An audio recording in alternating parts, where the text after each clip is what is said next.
Ever wonder what would happen if FC Porto never had to sell any of their players? One of the great clubs of Europe, always known for producing talent but always having to sell it off. But in today's video, I brought them all back to Porto, and we're going to simulate 3 seasons to see what they can accomplish in the league and across Europe. This is such a deep team with so much talent. Only 3 current Porto players stay in the starting lineup, that is Pep, Diogo Costa, and Otavio. We brought back the likes of Ricardo Pereira, Militão, Teles, Luis Diaz, who just left, Ruben Neves, one of the youngest ever captains in the Champions League, Casemiro having a phenomenal season at Man United, Vitinha, a youngster, Diogo Jota to play striker. I also kept some of the current day players because this is to see what would happen if they never sold, but they kept adding. For the first season, I think I'm going to play a 4-1-4-1. As some of the players get older and retire, we'll bring on some younger players off the bench for the likes of Pep, Ricardo Pereira, we have Diogo Dalot, Mbimba, like I said. We have lots of players, we have lots of depth. Let's see what this team can do in season number 1. This is what the team is looking like at the end of the first season. We've had some really good growth out of a lot of our players. Diogo Dalot is now our right back. Mbimba in for Pep as well. Diogo Jota up to an 88. Ruben Neves up to an 86. Diaz up to an 86 as well. So much growth. Let's see how the first season went. No surprise here. We won the Liga Portugal.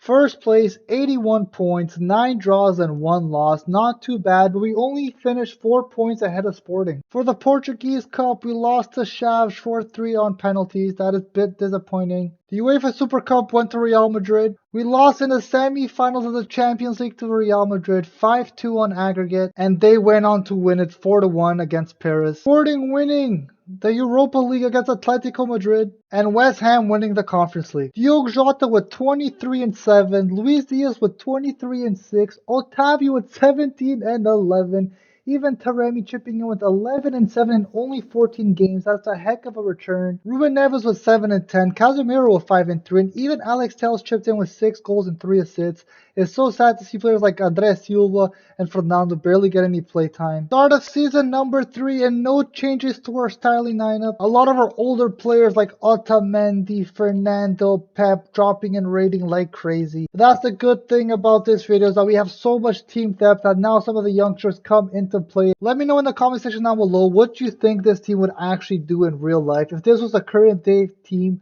of Porto, do you think they would be competitive in Europe? Could you see them maybe reaching a semi-final, even a final of the Champions League? It's interesting to see because a lot of these quote-unquote smaller clubs just have to sell players to stay financially up and not go bankrupt. So imagine if they could just keep their players, man. They would have such sick teams. With that being said, let's sim season number 2 and see what this team can do. It is now the end of season number 2, and this is what the team is looking like. The team is growing very, very well. Maybe that means we had a really good season. We won the Portuguese League, and of course we did. 5 draws and 2 losses this year, a total of 86 points. I want us to hit 90 points at least once, but not too bad. 2 out of 2 league titles so far. We won the Portuguese Cup, beating Estoril 2-0. That's a nice little double. The UEFA Super Cup went to Real Madrid again. We lost in the round of 16 to Atletico Madrid on penalties. That is devastating. AC Milan went on to win it in penalties against Manchester City. West Ham winning the Europa League once again. I believe they won it last year as well. Good on them. And Atletico Bilbao beating Wolfsburg in the finals of the Conference League. Diogo Jota with 23-2, but Luis Diaz continues to be the star of their show. 22-10. Otavio with 13-6. Vitinha with 12-20. That is ridiculous numbers. Alex Telles with 10 goals. He must be our penalty taker.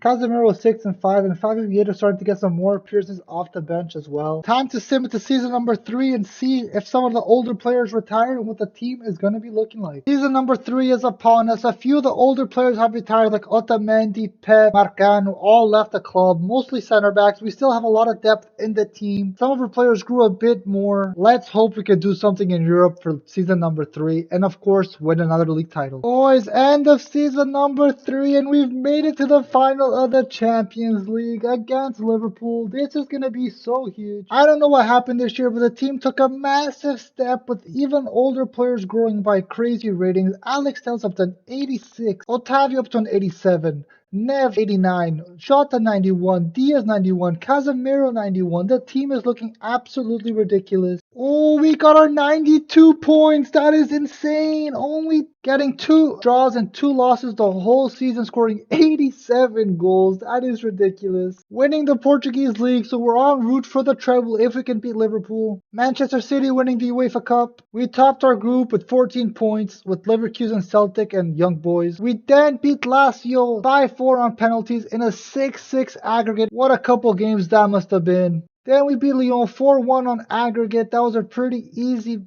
break for us considering the other teams that were available. And then we landed on Leverkusen. We beat them 3-1 on aggregate. And now we have Liverpool in the final. Valencia won the Europa League and Anderlecht won the Conference League. Luis Diaz with 33-9. Jota with 27-11. Otavio with 24-14. My days, Ruben F 13-6, Alex Telles again with a crazy season, Casemiro with 5 goals, Vitinha with 7 and 10. The whole team played so well. Let's play this finals and let's win a treble. Liverpool have made quite a few signings themselves. Pellegrini, Camavinga, Hermoso, Mancini. They've changed a lot of players. They worked on that defense. Let's see if it was good enough to stop this Porto team. Here we go. Come on, lads. Get it through. Oh, a 3-1 win. What a result that is. Diogo Jota with 2 goals and Vitinha with 1. Salah missed a penalty. We did it. Porto won the treble. 3 leagues on the trot. This team would have been insane if they managed to stay together in real life. Let me know in the comment section down below which team we should do next. And if you enjoyed the video, leave it a like, subscribe, and I'll catch you guys next time.